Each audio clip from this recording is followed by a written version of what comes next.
Hello. Morning. In this video we're heading to Tangalooma to show you what to do on a shore excursion day. So if you're coming for a first cruise, you won't have to have questions.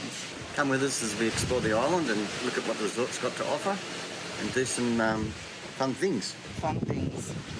We'll see you as we tender across, and we'll show you all that process as well. So we're going to take you on the whole journey.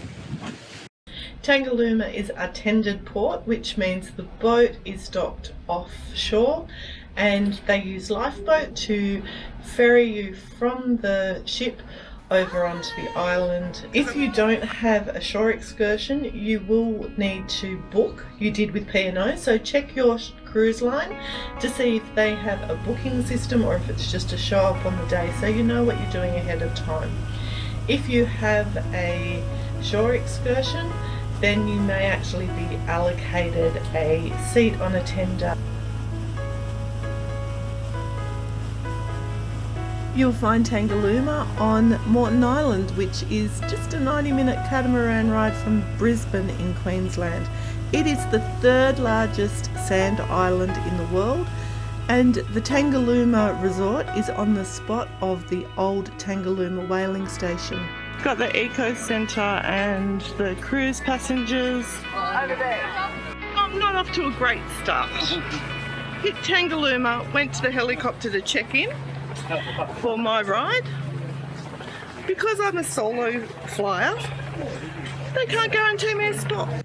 As well as the cruise check-in centre, there's also a tourist souvenir shop where you can pick up things that you might need on a day at Tangalooma, like, you know, snorkel and hats. A little further down the path you get to the meeting place for the excursions.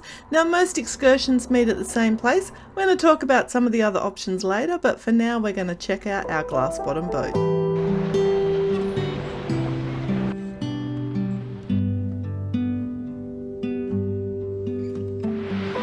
Glass bottom boat.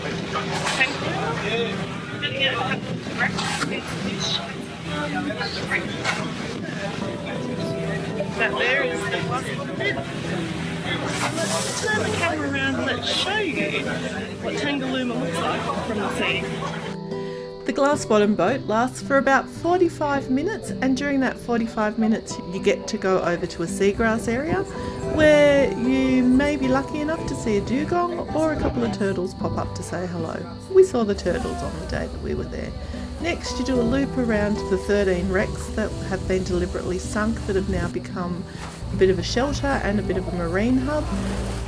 As we made our way around the 13 shipwrecks that have been deliberately sunk, you can see the daily catamaran that comes over from Brisbane with day trippers and those staying on the island. After a few minutes of cruising around the wrecks, we made our way to the place where we dropped anchor so that we could feed some big fish. ones, most of them.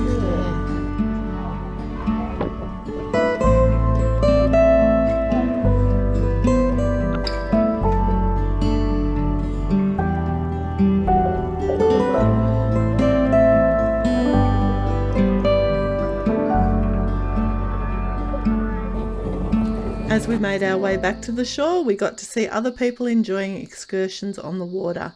You've got the glass bottom and the normal canoes, and of course you've got those snorkeling the new marine life around the wrecks. You don't have to be in the water to have fun on Tangalooma. As you can see, you can ride segways along the beach. We've already seen some of the fun activities that you can do just while we did our glass bottom boat tour. So let's have a chat about some of the other things that you could do on the island. There is, of course, just hanging out on the beach. There's hanging out around the village. But if you're looking for something a little bit more adventurous, there are sand dunes that you can go sand duning down. You could do the quad bike ride or the banana boat, and there are lots of other activities. Now on both the P&O website and the Tangalooma Resort website, they do suggest that you pre-book before your cruise. Now Colin and Liz are about to get on quad bikes, and Phil and I couldn't go with them because we didn't get onto the website quick enough and their particular time slot was completely sold out. Even on the day there were only a couple of slots available when you would go to the cruise passenger booking area. Now heads up, Phil actually comes on the flight with me. He's an absolute sweetheart and didn't want me to miss out. I'll put the prices down in the description of the glass bottom boat, the quad bikes and the helicopter, seeing as they're the three that we did. Now if you want to do something on your cruising, I would get on early to see what activities are on offer, and if you really want to do something like the quad bikes, book it in early.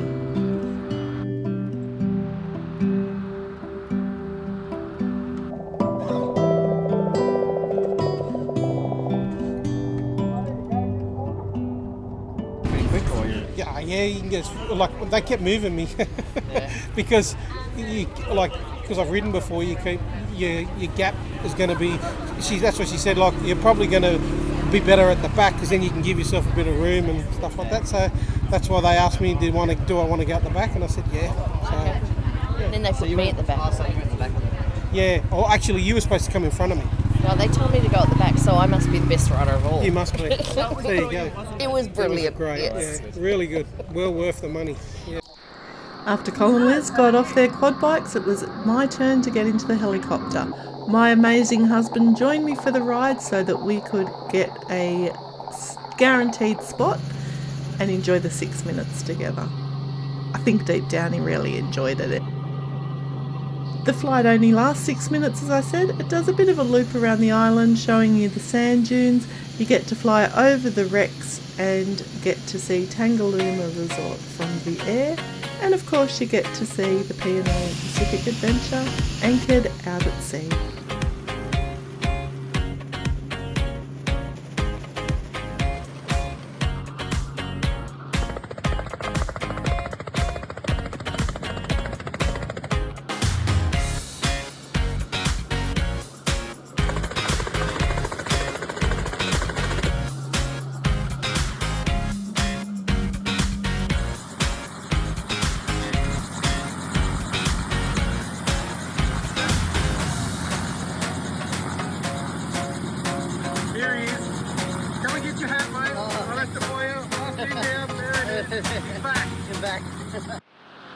Just got off the helicopter.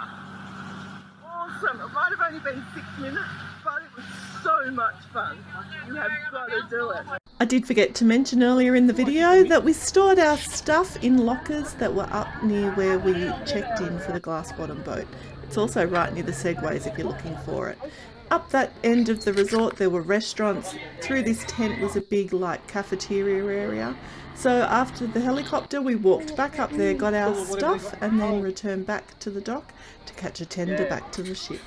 We actually didn't have too long a wait. It was about lunchtime when we got back there, and we got straight onto a whale watching boat instead of a tender boat. So we had quite a comfortable ride back to the ship, where after our 3 hours of enjoyment on Tangalooma, we found some lunch. Alrighty folks, don't worry, you're almost there. I can smell the chicken schnitzel's waiting. We really enjoyed our time on the island. What did we miss? What would have you done if you had have gone on the island? Let us know in the comments below. Can I ask that you take a moment to subscribe to our channel if you're enjoying this video? We're an Aussie couple who travel Australia, Europe and sometimes get on a cruise ship. We would love for you to become part of our community, and we would love to say welcome and thank you. If you enjoyed seeing what activities you could do on Tangalooma Resort, why not check out this video here where I share with you things that you can do on board the P&O Pacific Adventure. And a lot of these will still be around in March 2025 when Carnival rebrands this ship. I look forward to seeing you in the next one. As always, travel brilliantly. Bye!